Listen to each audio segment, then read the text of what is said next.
think you're really going to enjoy this episode of Nurturing Wellbeing with Kurt Kelly. I bring a really good friend of mine in, Dr. Elizabeth Wynter. She has a new book that she is going to talk about. And as she is transitioning now as a national speaker, working with Youth Voice. I'm so excited to have Dr. Elizabeth Wynter. Dr. Wynter, thank you for being here. You're a joy. Here's her bona fides. She went to Florida's finest institute of higher learning, Florida State University. Yeah, go Noles. But she also has her master's degree, got her doctorate from Nova University, and is just a subject matter expert when it comes, particularly for youth, issues around youth and youth transitioning from being in the foster care system to now moving into society. First of all, welcome, and tell me a little bit. Let's go to your book. I know it's coming out on December 11th, but tell us a little bit about it. Sure. So, just like you and I, right, we've spent a long time in child welfare, a quarter of a century for me, right? So, not a short period of time. And often as a nonprofit leader, you learn to bite your tongue, right? There's things you want to say, but we've learned really well to bite our tongue. And so I used to joke that at some point I'd write my books and it would be called I Got S to Say. Because I wanted to. But that's not the title, I hope. That's not the title. That's not the title. But I finally got an opportunity to write all the things. I am a researcher. I am a big nerd. I've read my dissertation was on youth aging out of the foster care system. It has been a passion for 20 years. When it came to, I had a moment, right, where I could sit and write and do some deep thought. I had recently completed a literature review on permanent connections. And in talking to, 35 states that joined us for Foster Youth Voice Month, identifying like what is the one thing, like I think about Malcolm Gladwell and the tipping point, right? What is the one small thing that if we change could change everything else, right? And when we think about foster youth, we're concerned about housing and employment and education and support systems and resources, right? All of those things they're facing when they leave care can be solved simply by having a positive adult connection, by not just one, having a village, right? And so what has happened in foster care over the years is these young people first lose their connection often with their bio family and their relatives, sometimes their siblings, sadly. And then over time, when placement changes happen and different things happen during their time in foster care, we continue to see serial losses, right? Changing of schools. Now you've lost your school community. You've lost the teacher, the coaches that you had a relationship with. Changing in the neighborhood, right? You've lost your community, your friends, that your extracurricular activities, all of those things. And so what happens by the end, right? By the time they turn 18 and we haven't achieved legal permanence. And I always say for those youth that are aging out, we failed them as a system. And often there's a list of lies that I think we tell ourselves when it comes to serving transitioning youth. But one of them is that foster care, we have to realize, is not a benign intervention, right? There is harm that happens when a young person is removed from the most important person in their life, which is their family. I understand that their families may not be able to care for them, may not be able to keep them safe. I understand that. But it's still their most important connection. It's a trauma, whether we want to admit it or not. And we're not blaming the foster family whatsoever. They're great, they're caring, they're compassionate, but they're still that child is coming out of trauma and then going into that environment. I think that's an area that a lot of times we want to just close the book on it. Okay, we've got you in a safe, caring, loving environment. Everything's cool. It's maybe better than being in a dangerous situation, but that doesn't mean the trauma has stopped. In fact, the trauma is just beginning. And there's a process that goes through that. And the longer they're in this process, we know that, then the more you have to work to identify those traumas and begin to try to communicate ways to address those. So in the political world, okay, so let me give my political hat on. Well, let's just get them permanency then. Let's get them adopted, Well, yes, obviously, if the adoption is right, that's a great thing. They become in forever family. Trauma doesn't end there. And I believe that's where you're beginning to look at it. I mean, we have this goal here in Florida to move them through the system quickly. But doesn't necessarily move that child's emotional well-being, their connectivity, their new relationships, how to build relationships, and all of those things. I'm confident that's what your book is going to be addressing. So the book really lays out a plan that includes adaptive and technical solutions, right? Because we can't automatically, one day declare we care about youth voice, right? Right. Which we've done. We do a lot of declaring in child welfare, right? We don't embody, we declare. And so like we declare, we have a child well-being system. Well, just because we changed the name on the building didn't create a well-being system. Because if we truly care about well-being, and this is part of what the book talks about, is then we would address social emotional needs, right? Those social emotional needs are the foundation is connection, right? The foundation is who do these young people have connection with? And so the book lays out who are the people that should be involved in this scaffolding. We'll talk a little bit more about the scaffolding concept, but who are the people that should be involved? What are the programs we should have in place? What kinds of trainings should staff do to be able to really build authentic connections? What kind of structures do we need to change? So what kind of policies do we need to change that aren't supporting connection? So then the last one really is what are the practices, right? This idea of rejecting kids that are in your facility. How does that impact that young person? Is that the best thing for that kid? Because oftentimes what we're doing is we're trying to save the foster care placement as opposed to trying to teach that young person and that family how to resolve interpersonal issues, right? That's what we're here for. We're here to teach and raise up, but we automatically, because we're so afraid of liability, we automatically move right into that space.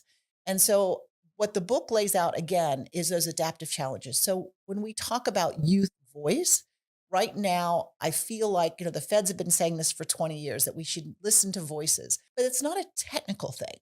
In order for us to value and respect and listen to youth voice, we have to slow down. We have to pay attention and we have to build authentic relationships. And right now, youth voice is an afterthought. And the reason I say that, and the reason I want people to, of course, buy the book and to listen to what I'm saying is we would change our structures if we really cared. So I shared with you, we're having meetings 9 to 5, Monday through Friday, which is when the young people are in school. So if we're having a meeting about their lives that's going to impact their lives, they should be at that meeting, right? And our youth would like us to say, no youth, no meeting, right? Because if the young person isn't there, who's the most important person in that room? You want to build agency. You want to build self-worth for these young people. But if we don't engage them in making decisions about their own lives, then what do we expect them to do at 18 if we haven't taught them those skills? And so I think we just need to, again, sometimes in child welfare, we're so, it's right in our face. Sometimes we need to take a step back and say, what does success mean? And is it successful to say in Florida that 750 to 1,000 kids age out every year?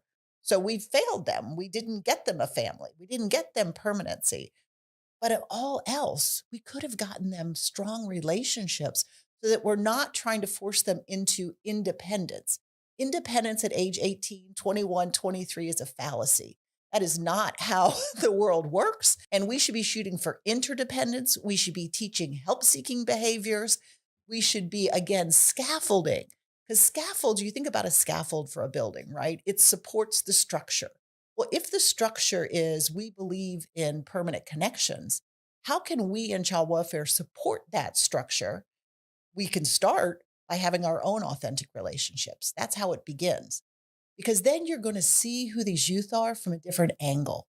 There's a quote that I love that says, young people are not giving you a hard time. They're having a hard time. I'm gonna harken back pre-COVID.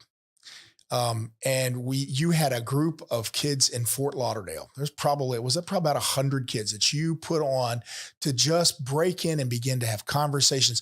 I saw you were trying to build the authentic relationships, and you and I did this event. You asked me to lead it. I'm a former choir pastor type of thing where I would lead music.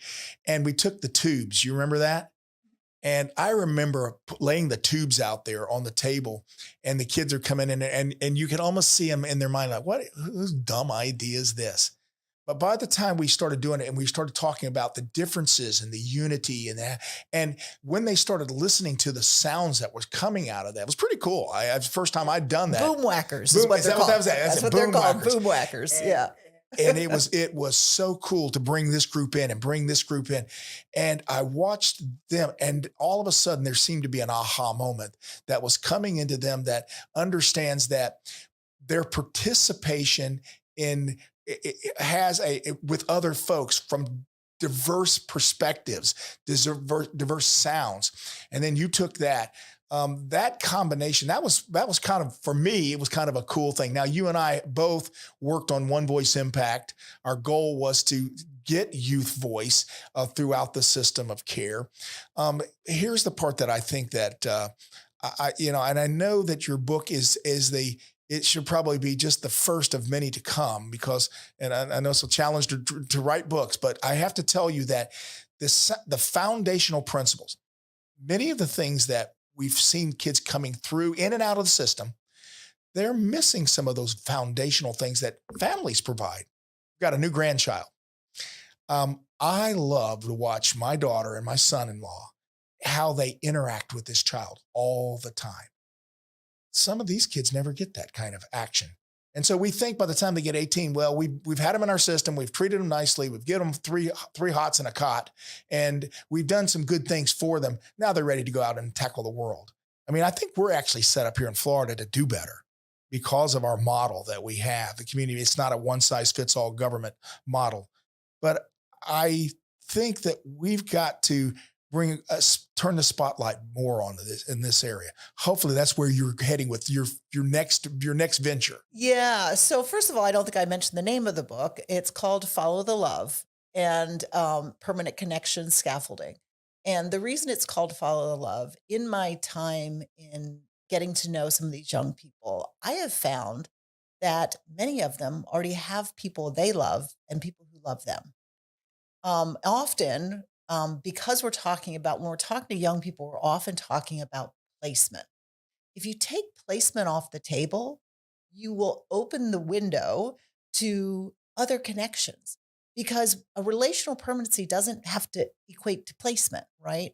And many of our young people are very hesitant about adoption because most of the young people who are aging out came into care at age 12 or 14. So they've grown up with their family. They have an allegiance and a loyalty to their family that adoption sort of crushes. That's their fear. And so despite the fact that they may not be open, right? And we know research shows us that 54% of these young people, when they turn 18, will go back to their bio family. Knowing that, what are we doing about it? How are we preparing them for that? How are we supporting the bio family to support these young people? Building that connectivity. Right. That scaffolding that hasn't been there now needs to be defined and worked. And that's a lie that we tell ourselves, that once we terminate rights, these kids aren't connected to their bio family. That's not true. We know when they run away, that's where they're going, right? And so why are we terminating rights? Why are we shutting down that? And I know those are the rules. I get it. We need to change some of if we believe in connection, if we believe connection is going to create good outcomes for transitioning youth, why aren't we working towards it as opposed to running the other direction? Now, I think it's an evolution. Everything in child welfare is an evolution. We do better when we know better, right? And so I just believe that this is sort of the foundation. And I believe that if we followed the young people, right, if we built trusting relationships where they would be open to share who their village is, I think we can create a much stronger transition for them. And also we should be tapering transition, right? How are we currently, and this is in my book as well, how are we currently assessing if the young person is moving towards self-sufficiency? The only assessment we're doing is a life skills assessment. We're not assessing where they are with understanding their finances. We're not assessing where they are in education or housing or any of those things. We should be doing self-sufficiency matrices. Like, why aren't we doing that? Because then we could actually deliver services based on the young person's needs. And engaging the critical thinking skill sets, all of these things, all of that's going to help them become successful as they begin to wean away from and become their own person, which is what, frankly, my parents wanted for me and your parents wanted for you and I wanted for my children. And the support mechanism wasn't there throughout those years. So this is where I think our system could learn and do better in those environments and be prepared to say, it's not just about outcomes and we can put a bunch of things so we can go before a Senate committee and say, yeah, we got, 62% of our kids are now in permanency and so forth. Good numbers or whatever they are. I'm not saying that's the numbers, but that's laudable. But that's not the story. That's not the whole. In fact, it's a only piece of the story. So I always tell you, you've got your finger on the pulse of, I think, where child welfare is and the whole well-being is going. It's not about just getting kids safe in a safe environment. I always made this statement that I want to write a book one day, which I probably won't because I'm not as smart as you. But I always said there's going to be a chapter in my book. It's going to be beyond the awe.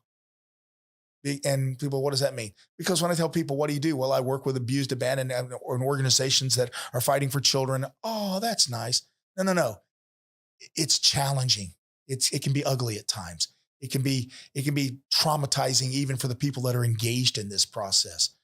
But when we begin to look at the end, when we're bringing this permanency relationship, and then when they become self-sufficient so that they get to experience the blessing of liberty as the next generation, that's really what I want to see happening. And I think that's what we're looking carefully. We look at education and say, this is really what you're supposed to do. We ought to be looking carefully at the foster care, child welfare world that we're involved in and looking at. I think your book is, you're kind of on you're the tip of the spear beginning to have this conversation. Yeah, I mean, listen, there's so much incredible information and research, and I love to see research put into practice. And so research has been telling us this for the last 20 years. Independent living is really in its infancy, right? It really began with the Chafee Act in 1999. We weren't doing much more. And so we're still in our infancy. So we're learning a lot. But over the last year, there has been a ton of research done. But we as a state, we as a nation, the only thing we're collecting as far as outcomes is the National Youth and Transition Database, which gives us back data very slowly and doesn't tell us, right? It doesn't deliver the information we need to be able to shift our services and make sure we're getting good outcomes. And now, interesting, when we talk about outcomes of transitioning youth, all of the research shows that they're doing poorly across all domains, right? And we have a period of time in child welfare, we can change the trajectory of their lives. I really believe that. And it's a solvable problem. Across the nation, we're talking about 20,000 young people. We can fix this problem if we could all come together and start rowing in the same direction. But when I think about outcomes, like often reported is this number of, up to 30%, are homeless within the first 2 years after they age out, right? Become homeless.